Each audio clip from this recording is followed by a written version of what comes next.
Hello दोस्तों, मैं आपका दोस्त अब्दुल गनी अपने YouTube channel only one school में आपका स्वागत करता हूं। आज हम बात करेंगे जी कुछ इंटरेस्टिंग फैक्ट्स बिटकॉइंस के रिगार्डिंग। बात करेंगे जी बिटकॉइंस, जिसको हम ट्रांसफ़र करते हैं, बाई करते हैं, सेल करते हैं जी एक्सचेंज से। तो सबसे ख़ास बात बिटकॉइन की क्या होती है कि आप जितना मर्ज़ी का चाहे बिटकॉइन को बाई कर सकते हैं, जितना मर्ज़ी बिटकॉइन को सेल कर सकते हैं, जितना मर्ज़ी बिटकॉइन को ट्रांसफ़र कर सकते हैं। फॉर एग्जांपल अगर आप किसी एक पर्टिकुलर कंट्री के अंदर हैं, ठीक है, या फॉर एग्जांपल हम इंडिया में ही हैं, तो इंडिया में कुछ रिस्ट्रिक्शंस होती हैं कि हाँ जी इससे बड़ा आप अमाउंट को ट्रांसफ़र नहीं कर सकते। जैसे नॉर्मली हम यूपीआई करते हैं तो यूपीआई की लिमिट होती है जी 1 लाख से ज़्यादा आप ट्रांजेक्शन नहीं कर सकते हैं, ठीक है, तो ये लिमिट हो गई। लेकिन बिटकॉइन के अंदर ऐसा नहीं है। बिटकॉइन के अंदर आप जितना मर्जी वैल्यू का बिटकॉइन ट्रांसफ़र कर दें, ठीक है। दूसरा, अगर 1 लाख से अगर आपको ऊपर ट्रांसफ़र करना है तो आप करते हैं जी आईएमपीएस। तो आईएमपीएस की लिमिट क्या होती है जी 2 लाख। 2 लाख से ज़्यादा आप आईएमपीएस नहीं कर सकते। उसके ऊपर फिर जो आपको ट्रांजेक्शन करनी है उसके लिए आपको या तो एनईएफटी करनी पड़ेगी या आरटीजीएस करनी पड़ेगी, ठीक है। तो ये कुछ रूल्स होते हैं जो बैंकिंग के सेक्टर, वो क्यों, क्योंकि वो मॉनिटर करते हैं कि हाँ जी आप कितना अमाउंट ट्रांसफ़र कर रहे हैं। अगर आप 2 लाख से ऊपर ट्रांसफ़र कर रहे हैं तो आप उनके रडार के अंदर आ जाएंगे, हाँ जी 2 लाख से ज़्यादा किसने ट्रांसफ़र किया और कौन से अकाउंट से किस अकाउंट के अंदर गया, तो बैंक इसको मॉनिटर करता है। लेकिन क्रिप्टो इन सब से है जी बिल्कुल अलग। वो क्यों, क्योंकि क्रिप्टो की कोई लिमिट नहीं है। अगर आप एक बिटकॉइन ट्रांसफ़र कर रहे हैं वो भी हो जाएगा। अगर आप, मैं आपको दिखाऊंगा कि कितने बड़ी बड़ी ट्रांजेक्शन हुई हैं बिटकॉइन के अंदर, अगर उतनी भी करेंगे तो भी आप हो जाएगा। और सबसे बड़ा एडवांटेज क्या है कि आप 1 बिटकॉइन करें या 1 लाख बिटकॉइन करें, आपकी जो ट्रांजेक्शन फ़ीस है वो रहने वाली है जी सेम। ट्रांजेक्शन फ़ीस के अंदर कोई प्रॉब्लम नहीं आती, वो हमेशा सेम ही रहती है। तो ये एक एडवांटेज होता है। और एक कंट्री से दूसरी कंट्री भेजना है तो वो भी आप इजीली भेज सकते हैं। कोई डॉक्यूमेंट्स की ज़रूरत नहीं, किसी चीज़ की ज़रूरत नहीं है। तो इस चीज़ के लिए भी बिटकॉइन को यूज़ किया जाता है। तो सबसे पहले हम बात करेंगे 5 biggest bitcoin transaction in the history.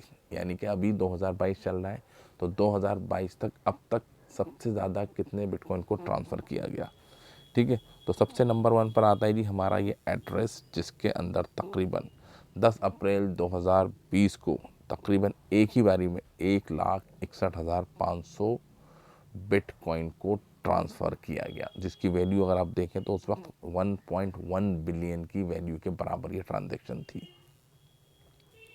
और ये जो ट्रांजेक्शन की गई थी ये बिटफिनिक्स एक्सचेंज की तरफ से की गई थी जी, अपने कोल्ड वॉलेट से हॉट वॉलेट के अंदर, ठीक है। तो ये एक बहुत बड़ी ट्रांजेक्शन हो जाती है जो एक्सचेंज ने एग्जीक्यूट की। इसके बाद अगर आप देखेंगे तो दूसरी ट्रांजेक्शन जो होती है वो तकरीबन होती है जी फरवरी 2020 के अंदर ही। तकरीबन इसके अंदर 1,06,857 BTC को ट्रांसफ़र किया एक ही साथ। और उसकी वैल्यू अगर आप देखेंगे तकरीबन $1 बिलियन। अगर ये आप देखें तो ये चीज़ पॉसिबल नहीं है जी फिएट करेंसी के अंदर कि आप $1 बिलियन का ट्रांजेक्शन करते हैं जी एक अकाउंट से दूसरे अकाउंट के अंदर, क्योंकि आप हो जाएंगे जी हाईलाइट। और बिटकॉइन की दुनिया के अंदर ऐसा पॉसिबल है क्योंकि वहाँ कोई लिमिट नहीं है, कोई किसी के बारे में नहीं जानता, डिसेंट्रलाइज होता है। तो इसीलिए बैंक ज़्यादा परेशान होते हैं कि इतनी बड़ी बड़ी ट्रांजेक्शन्स होती हैं और हम उसको ट्रैक भी नहीं कर पाते कि किसने भेजे और कहाँ पर भेजे। समझ रहे हैं कि बैंक इसके ऊपर क्यों इतना चिंतित है कि हाँ जी ये मॉनेटरी सिस्टम को बर्बाद कर देगा। यानी कि आरबीआई इस बारे में जो कहता है कि हाँ जी ट्रांजैक्शन हो रही है जी, मनी लॉन्ड्रिंग होती है, इलीगल ट्रांजैक्शन होती है, ये चीज़ इसलिए है कि क्योंकि बड़ी बड़ी ट्रांजैक्शंस होती है जिससे इनको परेशानी होती है जी बैंक्स वगैरह, क्योंकि मॉनिटर ही नहीं हो पाती कहाँ से कहाँ गया पैसा।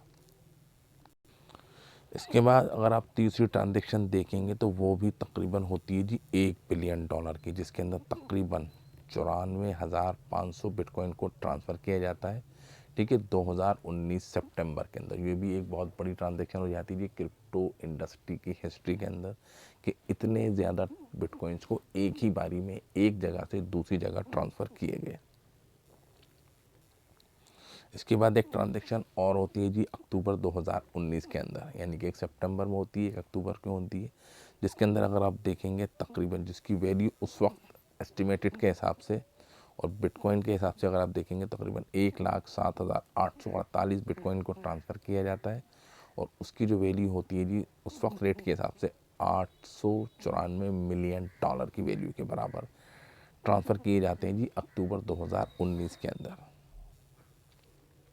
जो 5वीं all time in the number of bitcoin जो होती है वो है जी हमारी ये, जिसके अंदर आप देख सकते हैं 48,952 बिटकॉइन ट्रांसफ़र किए जाते हैं, जिनकी वैल्यू तकरीबन आप देखें $500 बिलियन, यानी कि 491 मिलियन डॉलर की वैल्यू।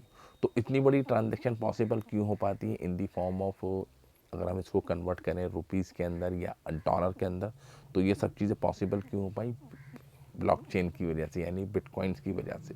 तो बिटकॉइन ने एक ऐसा प्रोविज़न दुनिया को दिया कि हाँ, आप एक ही वक्त में, एक ही बारी में जितना मर्जी चाहे बिटकॉइन को यानी कि ट्रांसफ़र कर सकते हैं। डिपेंड करता है कि हाँ जी, इंटरनेशनल मार्केट के अंदर उसकी क्या वैल्यू है, उसके हिसाब से बिटकॉइन की प्राइस डिसाइड होते हैं। अभी अगर आप देखेंगे तो बिटकॉइन कम है, पर यही बिटकॉइंस अगर आप देखेंगे तकरीबन आज से 1 साल पहले अगर आप जाते 2021 के अंदर नवंबर दिसंबर के अंदर, तो आपको पता चलता कि 8 बिटकॉइन उस वक्त कितना था जी, 69,000 का। तो उस वक्त अगर इसकी वैल्यू लगाई जाए तो एक बहुत बड़ा अमाउंट ये हो जाता है। तो ये थी जी कुछ ज़रूरी एक इन्फॉर्मेटिव वीडियोस आपके लिए। तो आपको वीडियो कैसी लगी आप लाइक करें, अगर आप हैं जी चैनल पे फर्स्ट टाइम तो आप हमारे चैनल को सब्सक्राइब ज़रूर करें। तो thank you very much for this video. जय हिंद।